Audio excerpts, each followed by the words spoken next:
तो parametric form क्या होती है वो देखो कि अभी तक हम लोग क्या कर रहे थे, हम लोग dy बाई dx कैलकुलेट कर रहे थे और सिंपल एक क्या थी, इक्वेशन थी y की, ठीक है, और x के टर्म्स में अंदर, तो उसको हम डिफरेंशिएशन कर रहे थे सिंपल, और जो हमारा dy बाई dx है उसको कैलकुलेट कर रहे थे,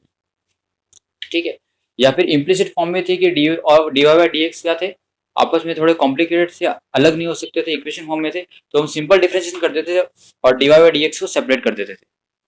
पर अभी मामला क्या होगा कि x जो है वो भी किसी और वेरिएबल के टर्म में दिया होगा, मतलब फंक्शन ऑफ आप थीटा मान लो, टी मान लो, कुछ भी किसी के टर्म में, और y भी जो है वो अलग दिया होगा थीटा के टर्म में, दोनों सेम वेरिएबल में दिए होंगे। x भी किसी और टर्म में दिया होगा, x मान लो 4t क्यूब हो जाएगा, और y भी दिया होगा 3t स्क्वायर माइनस 5t, तो दोनों t की टर्म में, r की टर्म में, कोई और वेरिएबल के टर्म में दिए होंगे या थीटा के टर्म्स में दिए होंगे, और फिर हमको dy बाई dx निकालना है, ठीक है। तो dy बाई dx कैसे निकलेगा, तो पहले आप क्या करोगे, आप x का डिफरेंशिएशन करोगे, पहले हम तो x के रेस्पेक्ट में करते थे, अभी हम x का डिफरेंशिएशन करेंगे जो यहाँ पर वेरिएबल दिया होगा उसके टर्म में, थीटा दिया तो थीटा के टर्म में, t दिया तो t के टर्म में, r दिया तो r के टर्म में डिफरेंशिएशन करेंगे, y का भी करेंगे डिफरेंशिएशन जिसके टर्म में दिया होगा, और फिर हम क्या करेंगे, हम dy और dx, dy का जो आपने डिफरेंशिएशन किया है मान लो थीटा के टर्म्स में किया है,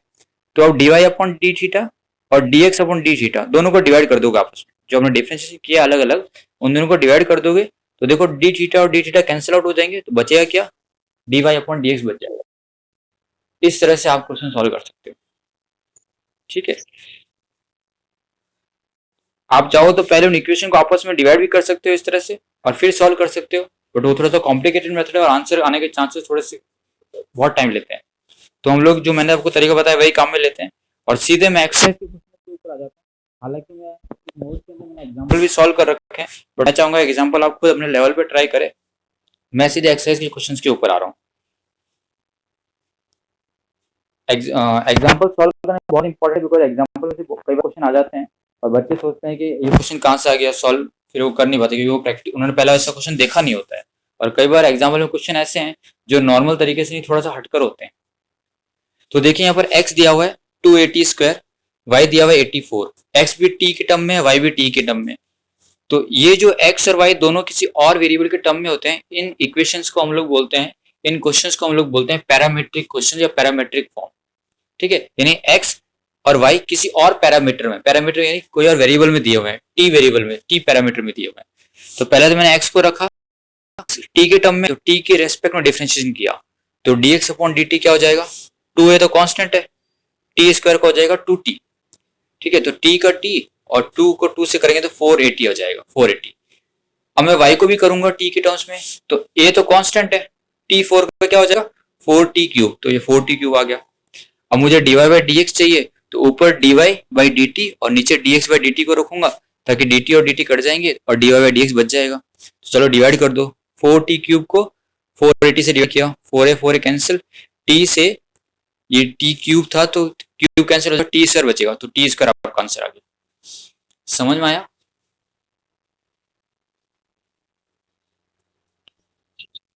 ओके तो ये इस एक्सरसाइज के अंदर सारे क्वेश्चन ऐसे मिलेंगे आपको और सारे क्वेश्चन बहुत ही सिंपल है, बस इस तरह से आपको प्रोसीड करना है, ठीक है। कई बार कॉम्प्लिकेशन थोड़ी कैलकुलेशन थोड़ी सी ज्यादा हार्ड हो सकती है, बट आप पेशेंटली सॉल्व करोगे तो ईजी हो जाएगा।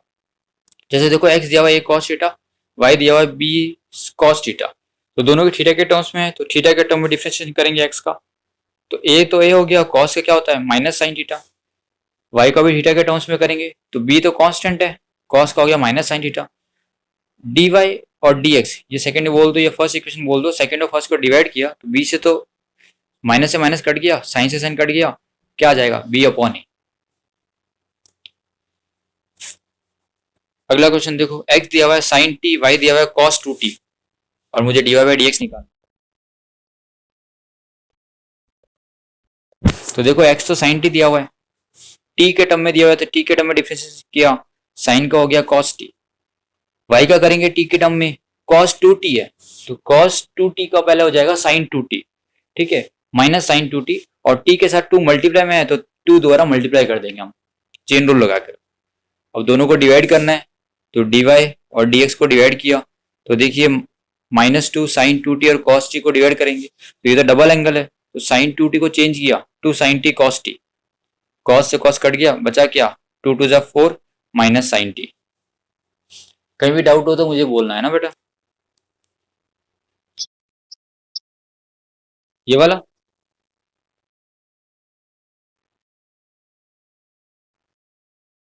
ये वाला अच्छा, cos 2t, cos का डिफरेंशिएशन क्या होता है, sin t होता है, माइनस sin t होता है। हाँ तो माइनस sin 2t कर लिया, और t के साथ जो मल्टीप्लाई में होता है ना उसको दोबारा मल्टीप्लाई करते हैं।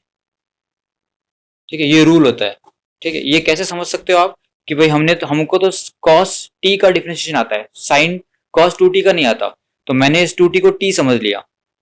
और जब चेन रूल लगा के दोबारा 2t का करूंगा तो t का तो 1 हो जाएगा, 2 बचेगा खाली। तो इसको आप सिंपली ऐसा समझ सकते हो कि अगर t के साथ कुछ भी नंबर मल्टीप्लाई में है तो डिफरेंशिएशन करने के बाद वो नंबर फिर से मल्टीप्लाई कर देते हैं हम लोग, डिवाइड है तो डिवाइड कर देते हैं। समझ के बात को, इसके नीचे वाली चीज तो आ गई आपको ये समझ में।